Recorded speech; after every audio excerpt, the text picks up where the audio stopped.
मोहिनी जी, अजीब औरत है। हमें पुलिस को इन्फॉर्म करना चाहिए। नहीं, कहीं हम ना मुसीबत में पड़ जाएं। लेकिन सर, अगर कल को कोई पूछताछ हुई तो हम क्या जवाब देंगे? कोई पूछेगा तो बता देंगे उसे उसकी माँ ले गई अपने साथ में। पता नहीं इस कॉलोनी पर किसकी नजर लग गई है प्रणय बेटा, जिसको देखो वो घर छोड़कर जा रहा है। बस एक बार पता लग जाए कि आखिर ये सारे बंगले खरीद कौन रहा है। मुझे तो इन सब में अभिमन्यु की चाल नजर आती है। सोसाइटी का प्रेसिडेंट बना ही इसीलिए है कि ताकि कुछ झोल झाल करके पैसे बना सके, और ये जितने भी घर बिक रहे हैं ना कुछ कमीशन बनता है इसका। लीजिए, आ गया अभिमन्यु। ये कौन है? अरे चमन लाल जी, पकड़ो जरा। हाँ। चमन लाल जी, अरे सर जी, आपने आने की तकलीफ क्यों उठाई? मुझे बुला लिया होता। और कितना वक्त लगेगा इन बंगलों की डील में? अरे सर जी, 10-12 ही बंगले बचे हैं, बहुत जल्द आपके नाम पे हो जाएंगे।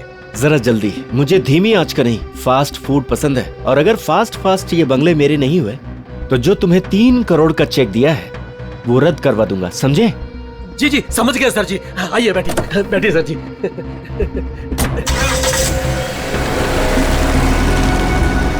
अरे चलो जल्दी। कौन था ये अभिमन्यु? क्या खिचड़ी पक रही है अभिमन्यु? ये बिल्डर चमन लाल है ना? अरे चमन लाल हो या छगन लाल, आप लोगों को क्या लेना देना है? बताओ, क्या छिपा रहा हूँ उनसे? अरे मैं कुछ नहीं छुपा रहा हूँ। और हाँ, ये बिल्डर चमन लाल जी है जो इस कॉलोनी के घर खरीद रहे हैं। और हाँ, जो भी घर बेच रहा है ना अपनी मर्जी से बेच रहा है, किसी पर कोई दबाव नहीं है। और अगर आप लोगों को यकीन नहीं है तो आज रात की डिनर पार्टी पे आ जाइएगा, जो मैंने नए घर खरीदने वालों के लिए रखी है। आप लोग भी इनवाइटेड हैं, पूरे परिवार के साथ। चलता हूँ अब, चलो। अरे चलो अब। समझ में आया? आज रात दूध का दूध और पानी का पानी हो जाएगा। चलो आओ। मैडम, अब क्या करेंगी? अगर खाली किए हुए घर में फिर से नए लोग आ गए तो? ऐसा नहीं होना चाहिए किसी भी कीमत पे। मेरी फैक्ट्री यहाँ तभी बन सकती है जब इस कॉलोनी में रहने वाला एक इंसान यहाँ से चला जाए। मगर आप ये करेंगी कैसे? जब घी सीधी उंगली से ना निकले तो उंगली टेढ़ी करनी पड़ती है। मुझे जानकर बहुत खुशी हुई कि बंगले आप लोगों को बहुत पसंद आए। प्रीतनगर कॉलोनी में घर लेकर वाकई आप लोगों ने बहुत सही फैसला किया है। मुझे लगता है अब आपको यकीन हो गया होगा कि कॉलोनी खाली करवाने में अभिमन्यु का कोई हाथ नहीं है। तो क्या इतने सारे लोगों ने अपने घर एक साथ बेच ही दिया, ये सिर्फ एक संयोग है? अगर आप लोगों को मेरी ईमानदारी पर इतना ही शक है तो मैं प्रेसिडेंट पद से इस्तीफा देता हूँ। तो फिर से प्रेसिडेंट का इलेक्शन हो ही जाने दो। हाँ, करवाइए इलेक्शन, लेकिन एक बार पहले अभिमन्यु को ये कॉलोनी फिर से बसाने दीजिए। चले? हाँ चलो। अरे ये क्या, ये धुंध सा क्यों लगने लगा है?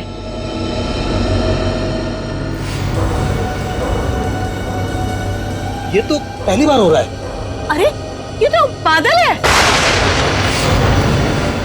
ये सफेद बादल का रंग तो एकदम बर्फ जैसा है। हाँ, लगता है बहुत जोरों की बारिश होने वाली है। अरे ये क्या जलन हो रही है। चलो।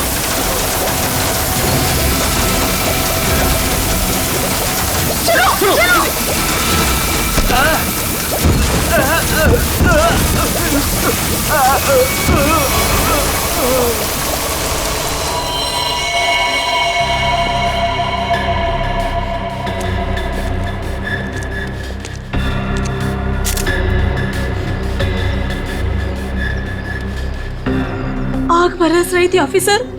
कभी सपने में भी नहीं सोचा था कि जिंदगी में ऐसा नजारा भी देखने मिलेगा। बादल फटा, अंगारे बरसे। मतलब बारिश की बूंदे आग की चिंगारी जैसी थी। उससे भी ज्यादा खतरनाक सर, मुझे तो लग रहा था कि वो बूंदे मेरी हड्डियां गला देंगी। सर, मुझे तो हर वक्त डर लगा रहता है कि कहीं अग्नि वर्षा फिर से न शुरू हो जाए। अच्छा, आप एक बार फिर से याद करके बताइए कि कल रात को क्या हुआ और कितने बजे हुआ इसे? रात के 10 बजे अचानक धुंध सा छाने लगा और सफेद बादल छा गए थे। पर सर, मौसम विभाग ने कहा था कि कल रात आसमान बिल्कुल साफ था। तो आपको क्या लगता है कि हम लोग झूठ बोल रहे हैं? हम सिर्फ ये समझने की कोशिश कर रहे हैं कि ये बारिश प्राकृतिक रूप से हुई है या किसी ने जानबूझकर की है आप लोगों को नुकसान पहुंचाने के इरादे से। लेकिन सर, आखिर कोई हमें कोई नुकसान क्यों पहुंचाना चाहेगा? वो भी पता चल जाएगा सर। हाँ, ये क्या है? अगर यहाँ पे बारिश हुई है तो आसपास के इलाकों में बारिश होनी चाहिए थी, लेकिन प्रीतनगर को छोड़ के आसपास इस तरह की बारिश की बूंद तक नहीं गिरी है। मतलब बारिश कराई गई है? हाँ सर।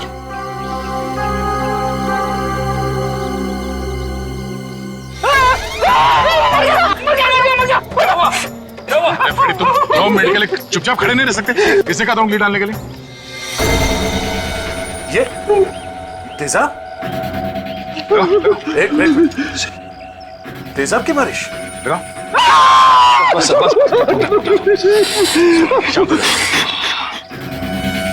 इतना भयानक जुर्म कौन कर सकता है और क्यों?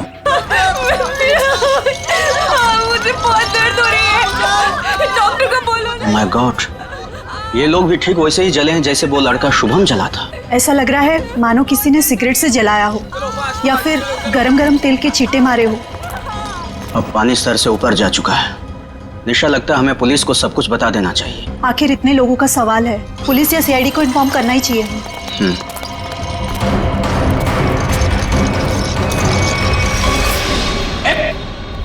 इधर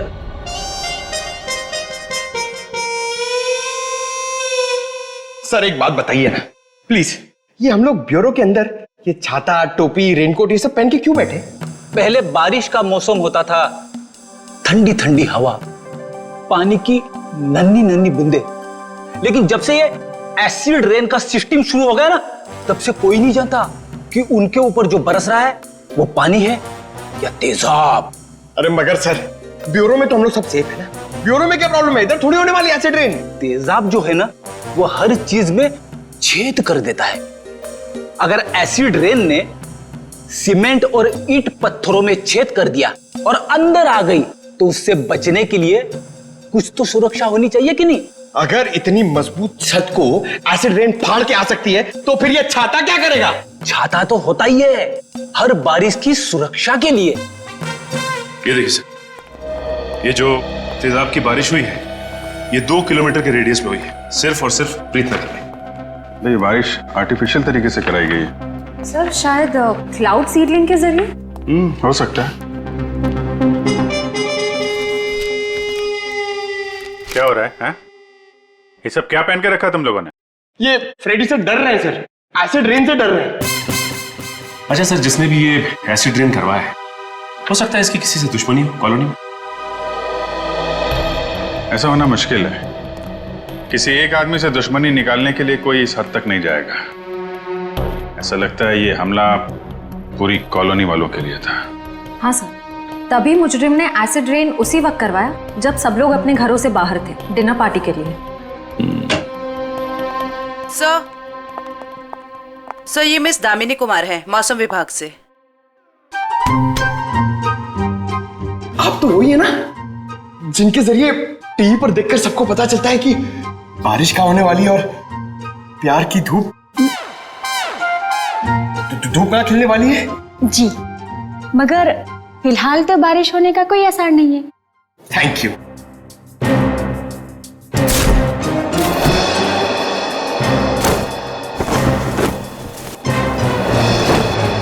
बोला था ना फ्रेडी सर, ये सब की जरूरत नहीं है, मगर आप सुनते कहाँ हैं?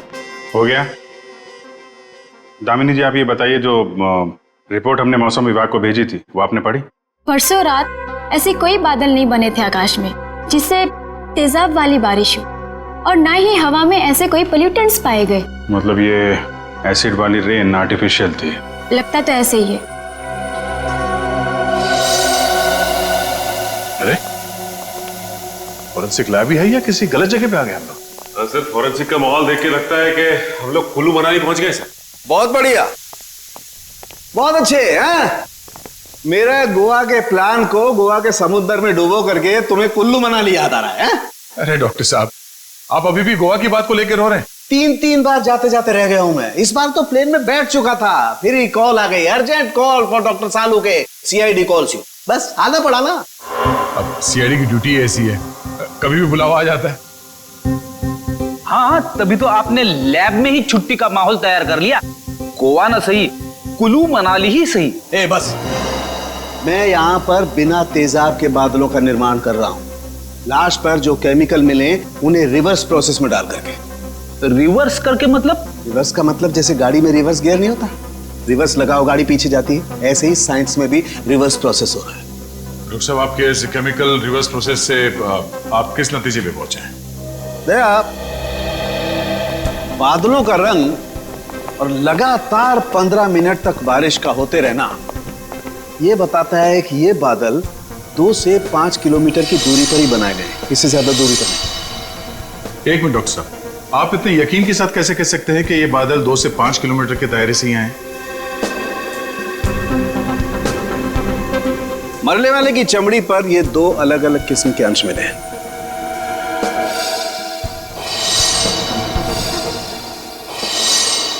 और ये दोनों अंश उस तेजाब के हैं, और तेजाब के तरल और गैस फॉर्म की कैलकुलेशन से मैं इस नतीजे पर पहुंचा हूं कि ये बादल 5 किलोमीटर के दायरे में ही बनाए गए। लेकिन डॉक्टर साहब, एक बात समझ में नहीं आ रही कि इन बनावटी बादलों से, नकली बादलों से बारिश कैसे करवाई गई? एक किस्म के केमिकल से जो ट्रिगर का काम करता है। और सबसे दिलचस्प बात यह है कि पहले कुछ भी नजर नहीं आता है, ना कोई केमिकल ना कोई गैस, और फिर अचानक बड़े बड़े बादल नजर आते हैं। और जब ये बादल हवा में मौजूद ऑक्सीजन से कांटेक्ट करते हैं तो तेज बारिश होती है, मूसलाधार बारिश। और डॉक्टर साहब, जो केमिकल इस्तेमाल हुआ है इस जुर्म में, वो किस तरह का है? एक किस्म का केमिकल वेस्ट है, बहुत ही खतरनाक केमिकल वेस्ट, जिससे 2 अलग अलग किस्म की चीजें बनाई जाती, एक पटाखे और दूसरे कॉस्मेटिक्स। केमिकल वेस्ट यानी कि फैक्ट्रीज। पता करना होगा कि प्रीतनगर के आसपास 5 किलोमीटर के दायरे में कौन कौन से केमिकल फैक्ट्रीज हैं।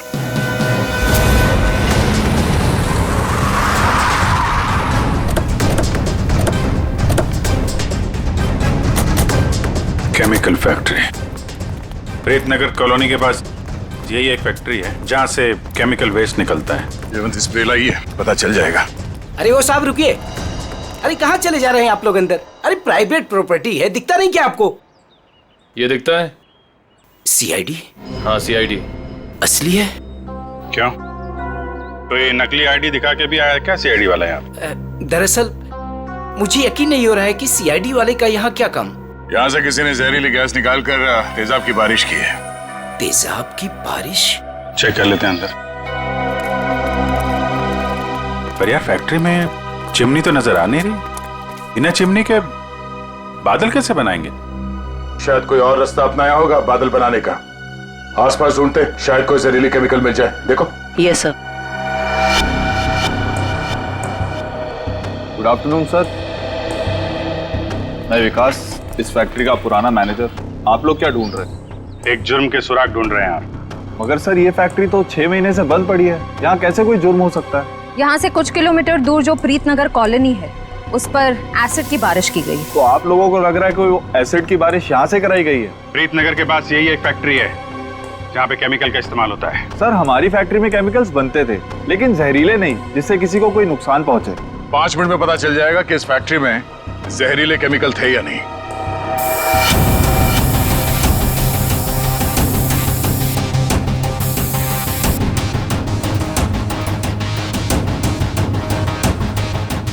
बंद क्यों पड़ी है ये फैक्ट्री 6 महीने से? सर, मालिक लोगों ने पैसे बचाने के चक्कर में कुछ सस्ते केमिकल्स का इस्तेमाल किया था। उनमें से कुछ एक केमिकल्स पर तो पाबंदी लगी हुई थी, सो फैक्ट्री को ताला लगा दिया। यहाँ पे खतरनाक केमिकल का खजाना था, पर तुम कह रहे हो कि कोई केमिकल मिलेगा नहीं यहाँ पे। सर, वो केमिकल्स यहाँ से साफ करवाकर बहुत दूर भिजवा दिए गए। और सर, वैसे भी अगर इस वक्त वो केमिकल यहाँ पर होते तो आप और मैं बिना खांसे या छींके बात नहीं कर सकते थे।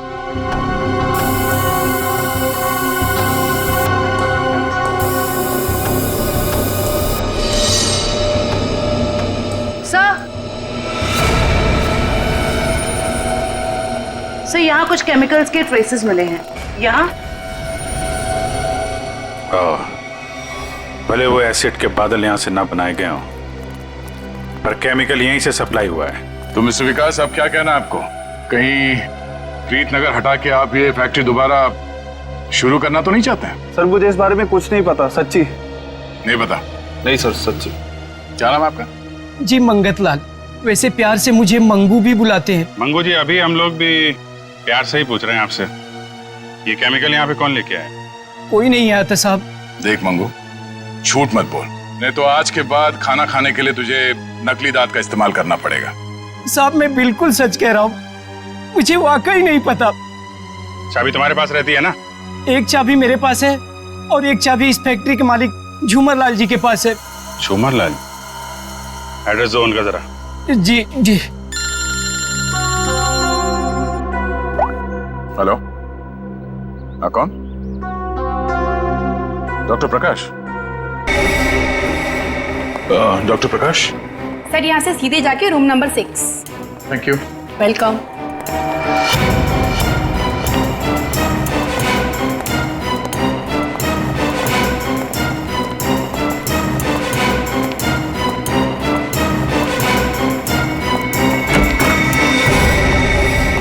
डॉक्टर प्रकाश? दया सर? हाँ, इंस्पेक्टर दया सीआईडी से। थैंक गॉड सर, आप आ गए। मैं आपका ही इंतजार कर रहा था। आप फोन पे कुछ बता रहे थे कि प्रीतनगर कॉलोनी में जो लोग घायल हुए उनके बारे में आपको जानते हैं? सर मैं बहुत शर्मिंदा हूँ, हमें तो बहुत पहले आपके पास आना चाहिए था। साफ साफ बताइए बात क्या है? सर दरअसल उन लोगों को जो जख्म हुए हैं वो जख्म मैंने पहले भी एक इंसान के शरीर पे देखे। हाँ सर, और हम लोग उसका इलाज भी कर चुके हैं। कौन है वो? सर वो शुभम नाम का एक लड़का था, यही कोई 26-27 साल का होगा। और इतनी बड़ी बात आपने हमसे छिपा के रखी? ये शुभम इस वक्त कहाँ है? आपके हॉस्पिटल में? नहीं, उसे एक औरत अपने साथ ले गई। कह रही थी कि मैं इसकी माँ हूँ, रजनी नाम बताया था उसने।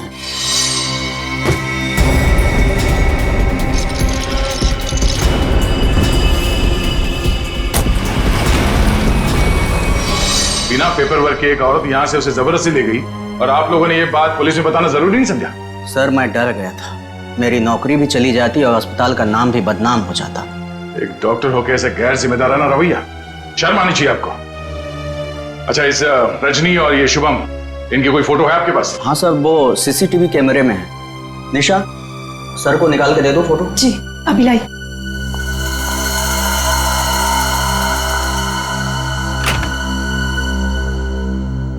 ये रजनी अपने आप को शुभम की माँ बता रही है, कुछ तो चक्कर है। सर कहीं ये एसिड वाली बारिश इस रजनी ने तो नहीं करवाई? कुछ कह नहीं सकते, हो भी सकता है और नहीं भी हो सकता है। ये जो 2 हादसे हुए हैं जिसमें शुभम घायल हुआ है और ये प्रीतनगर वाला हादसा, मुझे लगता है ये दोनों कहीं ना कहीं कनेक्टेड है। अच्छा, ये शुभम को हॉस्पिटल में कौन लेके आया था? सर मनन नाम का आदमी लाया था उसे। इस मनन से पूछते हैं कि ये शुभम उसे कहाँ, कब और कैसे मिला। हाँ सर, मनन हमारे साथ ही है। Okay sir. बस बस सर, यही गाड़ी रोक दीजिए।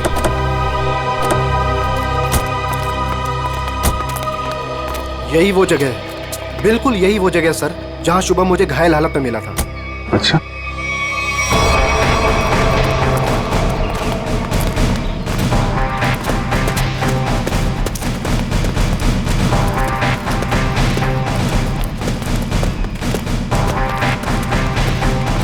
कहाँ पे? इधर? जी सर, जी सर, यहीं से भागते देखा था मैंने उसे। एक सर्र सी आवाज हुई थी, धाए जैसी। फिर मुझे लगा जैसे जैसे कुछ बरस रहा है, अंगार जैसा।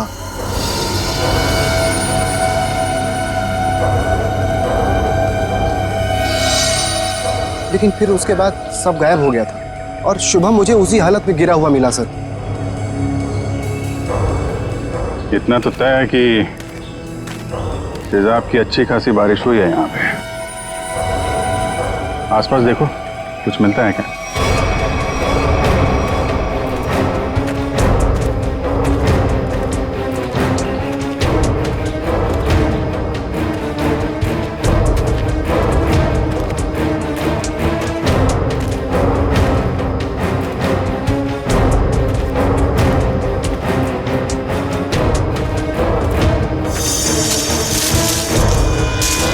Sir phone.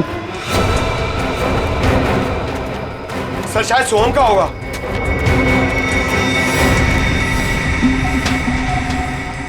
टूटा हुआ है? ऑन होता है क्या? नहीं सर, बैटरी गई शायद। ओह ठीक है, रख लो, ऑन होगा तो काफी कुछ काम आएगा।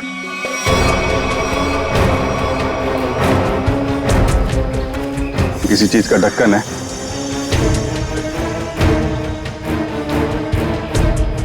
गैप में तो कुछ लगा हुआ है, जरा वो स्प्रे लेके आओ। Yes sir. लगता है फिर से तेजाब का खतरा है। इस बार तो मैं दूर खड़ा रहूंगा।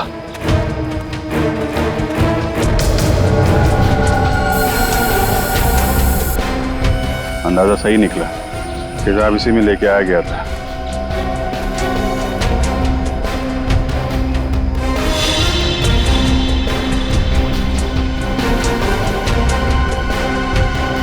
साहब। हाँ सर। ये देखिए सर, यहाँ पे कुछ दबा के रखा गया है। पंकज जरा हटाओ इसे।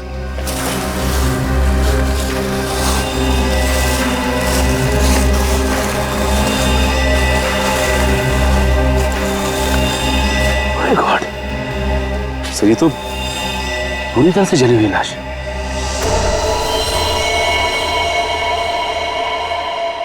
मानन, वो शुभम के साथ तुमने किसी और को भी देखा था क्या? नहीं सर, मैंने तो नहीं देखा था। इतनी बेरहम मौत? हाँ सर, कोई किसी को इतनी बेरहमी से क्यों मारेगा? किसी को मारने के तो कितने तरीके होते हैं, ये तरीका क्यों इस्तेमाल किया? मुझे लगता है मारना मकसद नहीं था, मकसद था ये तेजाब वाली बारिश का एक्सपेरिमेंट, ताकि वही बारिश प्रीतनगर में किया जा सके। प्रीतनगर कॉलोनी वालों से पूछताछ करते हैं, शायद उनसे पता चल जाए कि कौन कर सकता है ये सब। ये फोटो देखिए, ये शुभम है, इस पे भी वैसे ही तेजाब वाली बारिश की गई थी। और ये है उसकी किडनैपर रजनी। इन दोनों को पहले कभी यहाँ पे देखा है आप लोगों ने? नहीं ऑफिसर।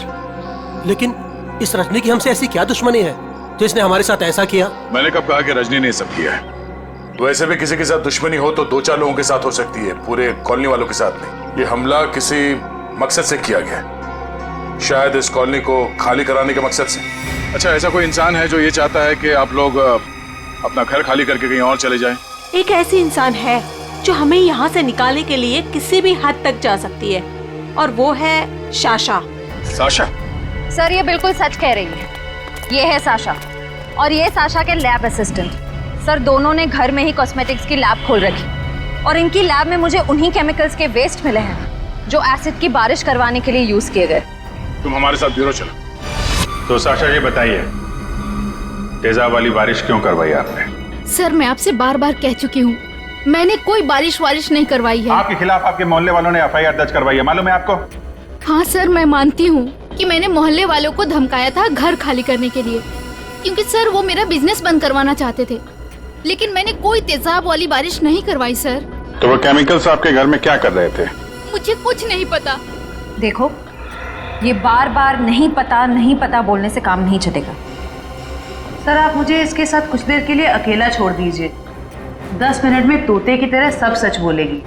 हाँ शांत जयवंती मैडम, बेकसूर को इस तरीके से डराया धमकाया नहीं जाता भाई, शांत। सर ये सब किया धरा इसी का है, ये नाटक कर रही है। ये कोई नाटक नहीं कर रही, क्योंकि जो केमिकल्स आपको इनके घर से मिले हैं उनसे तेजाब की बारिश नहीं हो सकती। क्या? आपको पूरा यकीन है? इधर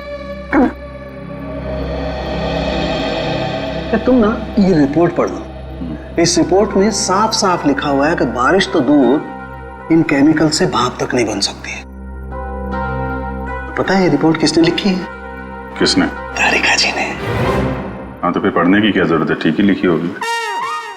मतलब सालों के साथ मैं बेवजह खुश हो रहा था कि केस खत्म और पैसा हजम, अब तो नए सिरे से खूनी को ढूंढना पड़ेगा। शायद वो नया सिरा इतना दूर नहीं है फ्रेडी, इतना तो तय है कि उस केमिकल से तेजाब की बारिश नहीं हो सकती, और वो केमिकल मिला है साशा जी आपके घर पे।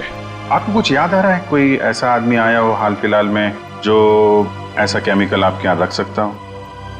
अरे हाँ सर, मेरे तो दिमाग से ही निकल गया था सर। जो कार्टन्स आपको अभी मिले हैं वो कुछ दिन पहले डिलीवरी बॉयज रख के गए थे। और ये कौन थे डिलीवरी बॉय?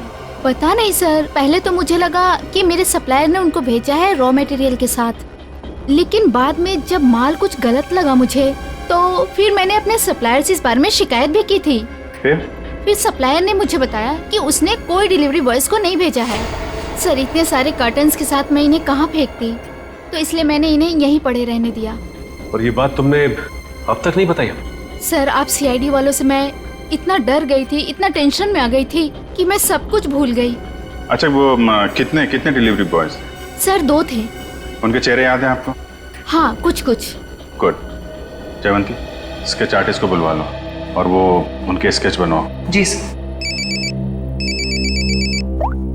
हाँ देव, शुभम का एड्रेस मिल गया? ठीक है तो फिर देख लो वहां पे क्या पता चलता है। सर सालुके सर की मदद से हमें पता चला है कि वो जली हुई लाश रे की थी। ये शुभम और रे दोनों शायद यहीं रहते हैं। हाँ सर, एड्रेस यहीं का मिला है। सर ये घर किसी मारिया नाम की औरत का है। अब आगे की कहानी ये मारिया जी ही बताएंगी। तुम्हारी हिम्मत कैसे हुई मेरा केबल काटने की?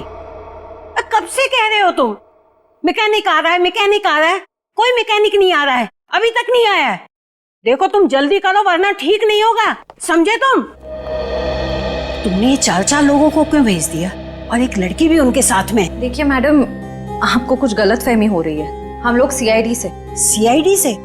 देखा वो अभी तक नहीं आया है। तुम जल्दी भेजो नहीं तो मैं सारे मोहल्ले का कनेक्शन कटवा के रख दूंगी। क्या बात है आंटी जी, आपका केबल कट गया तो इतना गुस्सा आ रहा है? आप टीवी बहुत देखती है ना? जब तुम बूढ़े होगे ना तब तुम समझोगे कि अकेलापन क्या होता है। और जब कोई बात करने वाला नहीं होता है ना तो इस टीवी से ही बात करते हैं लोग। वैसे माँ जी हम शुभम और रे के बारे में कुछ बात करने आए हैं। उनका कुछ पता चला? हाँ वो दोनों आपके यहाँ। हाँ वो मेरे किराएदार हैं और 6 महीने से हमारे पास रहते हैं, लेकिन पता नहीं कुछ दिनों से वो लोग आए ही नहीं हैं। रे की मौत हो चुकी है।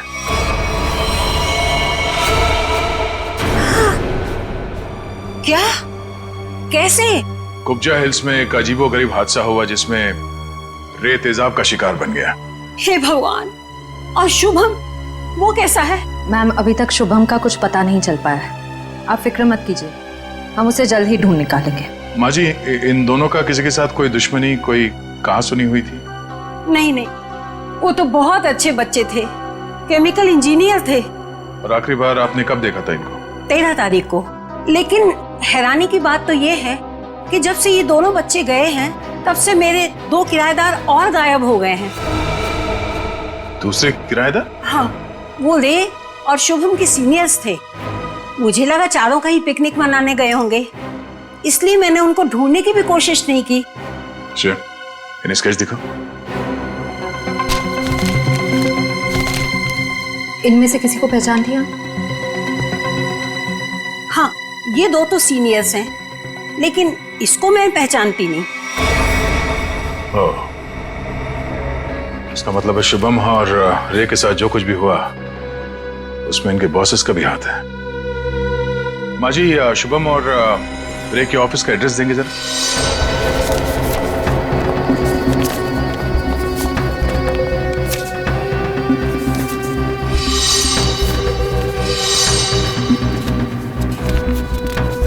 सर वो सिक्योरिटी गार्ड ने तो कहा था कि यहाँ पे कोई भी केमिकल यूनिट नहीं है। वो मारिया जी ने कहीं गलत एड्रेस तो नहीं दे दिया? पता चल जाएगा। श्रेया, वो केमिकल डिटेक्टर लाई हो ना? हाँ सर। Excuse me. ये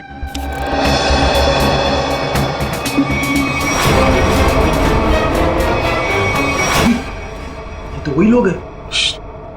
क्या बात है साहब, कोई कुरियर भिजवाना था? हाँ, कुछ मुजरिमों को कुरियर करके जेल भिजवाना था। सर मुजरिम? सर हमें कुछ समझ नहीं आ रहा है। समझ नहीं आया? यहाँ पर पहले केमिकल यूनिट हुआ करता था? नहीं साहब, यहाँ तो पहले से ही कुरियर कंपनी है। अच्छा, चेक करो। सर इसमें चेक करने वाली कौन सी बात है? सर ये कोई टूरिस्ट स्पॉट तो है नहीं। चेक? क्या चेक? हमारे काम में टांग अड़ाएगा तो तुम्हारे चेहरे का ये नक्शा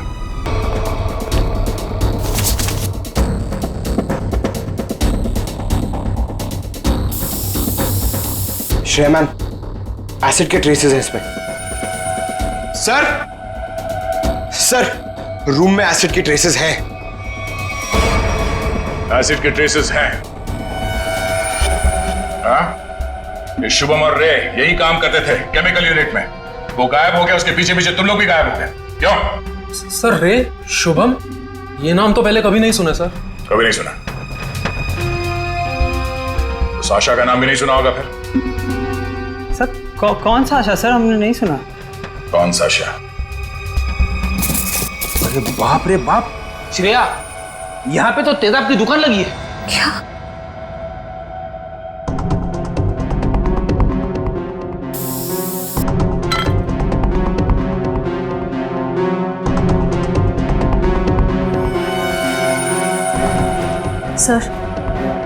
सर वो प्रीत नगर कॉलोनी वाला एसिड मिल गया। दया सर को बताते। सर अंदर वही तेजाब मिला है जो प्रीत नगर कॉलोनी पे बरसाया गया था। तुम लोग इस एसिड का आखिरी लॉट कहीं कुरियर कर रहे थे? लगता है यहाँ की पूरी सफाई होने से पहले हम लोग यहाँ पे आ गए।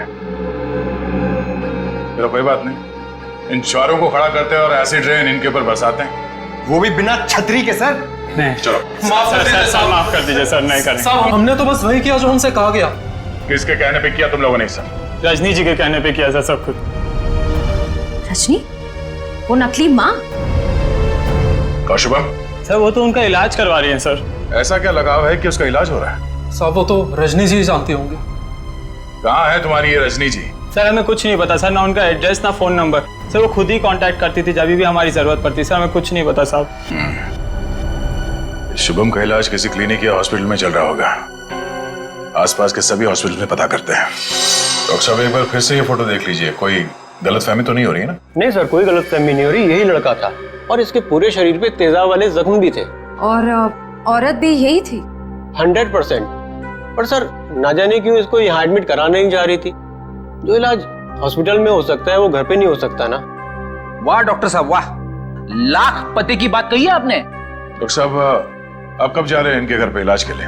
मैं नहीं जाने वाला हूँ, आज ये लोग यहाँ हॉस्पिटल में आने वाले हैं। तो चलो उनके स्वागत की तैयारियां करते हैं। Thank you.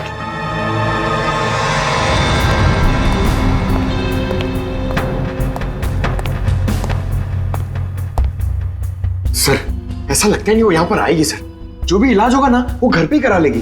पंकज, अगर उसे शुभम की जान बचाना इतना जरूरी है तो जरूर आएगी।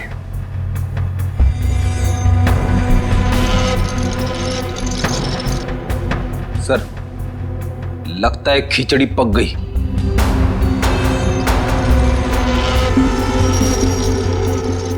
पक गई है तो परोस देते हैं।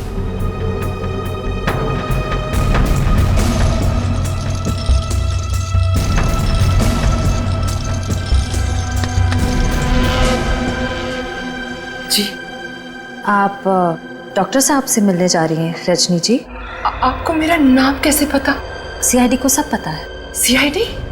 हाँ सीआईडी। शुभम की जान बचाना इतना जरूरी था आपके लिए तो रातों रात इसे अस्पताल से निकलवाया क्यों?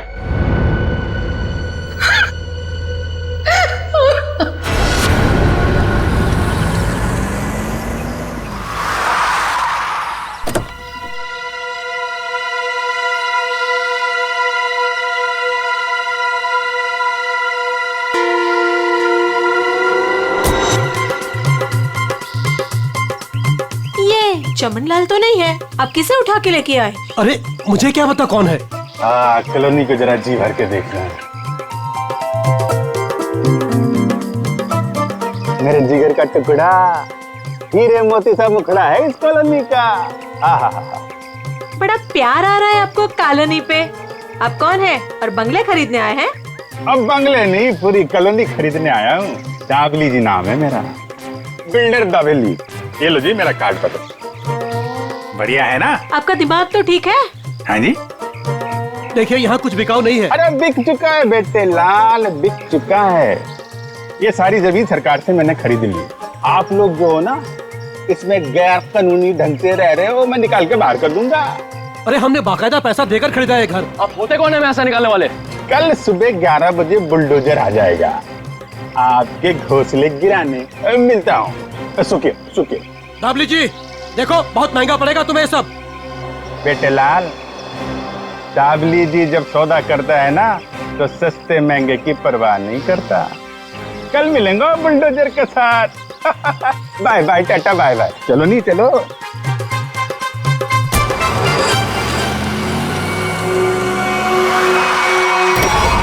नोट कीजिए। अरे कौन लोग है ये नमूना? आटे नहीं, अरे तुम्हारे को सुन नहीं रहा क्या? अरे क्या छोकरा लोग, ये क्या फुटबॉल का मैदान है क्या? इधर गिल्ली डंडा खेल रहा है। अरे बाप रे गन निकालता है, डाकू है तुम? अरे बाप रे, अरे गाड़ी निकालो नहीं। अरे साईं, अरे किधर जा रहा है? अरे मैं तेरा 1 महीने का तनख्वाह कर देगा। अरे छोड़ के मत जाओ नहीं। बिल्डर, बहुत शौक है ना तुझे यहाँ पे नई कॉलोनी बनाने का? चल अभी मैं तुझे अपनी कॉलोनी घुमाता हूँ। देखो देखो, मैं भी बहुत खतरनाक आदमी है। तुम एसीपी प्रद्युमन का नाम सुना है? दया का नाम सुना है? अभिजीत का नाम सुना है? हाँ मालूम है, ये सीआईडी वाले हैं। तो क्या हुआ? ओ पर्सनल जान पहचान है उनसे मेरा। हम तुम लोग को अंडर करवा देगा, समझा तुम? और डाबली बाबू, ये सीआईडी वालों की धमकी किसी और को देना। फिलहाल तुम चलो हमारे साथ, लॉन्ग ड्राइव पे चलते हैं। हाँ लॉन्ग ड्राइव पे चलो। अरे देखो, अरे देखो, चलो इसे अंदर। अरे देखो, अरे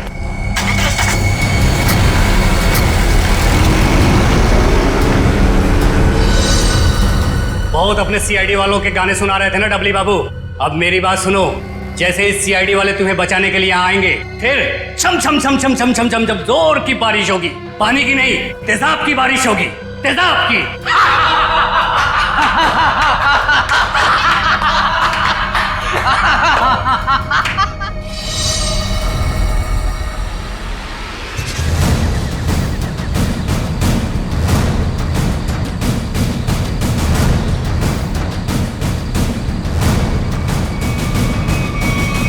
देखो, चुपचाप तुम सब बाहर आ जाओ। हम जानते हैं दाबली तुम्हारे साथ है।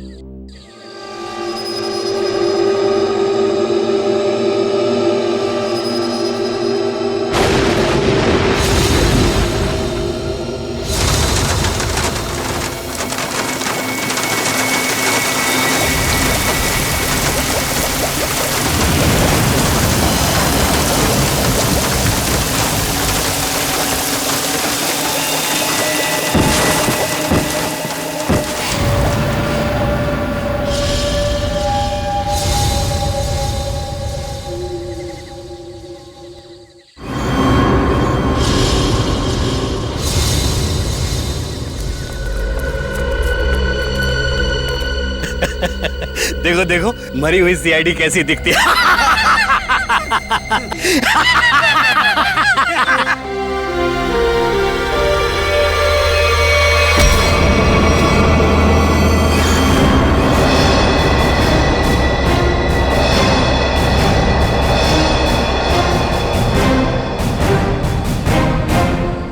सीआईडी को मारने चले थे, हैं?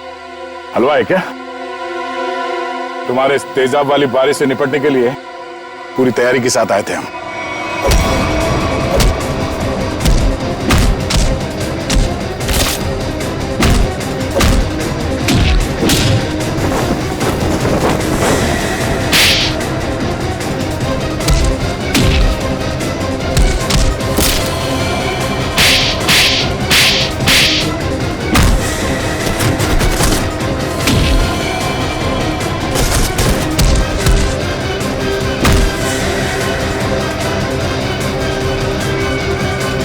रुक जाओ।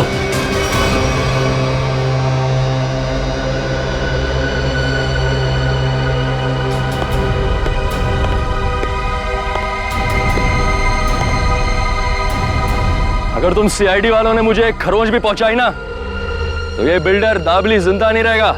सीआईडी को धमकियां? हाँ? तो हमारे ताश का वो पत्ता भी देख लो जिसे तुरुप का इक्का कहते हैं। इन्हें तो पहचानते हो ना तुम? बेटा, हथियार डाल दो बेटा। सीआईडी को सब पता चल चुका है, इनसे जीतना नामुमकिन है। नहीं,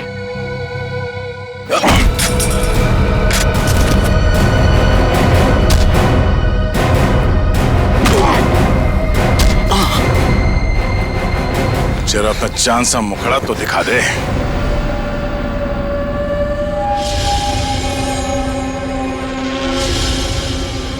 प्रणय,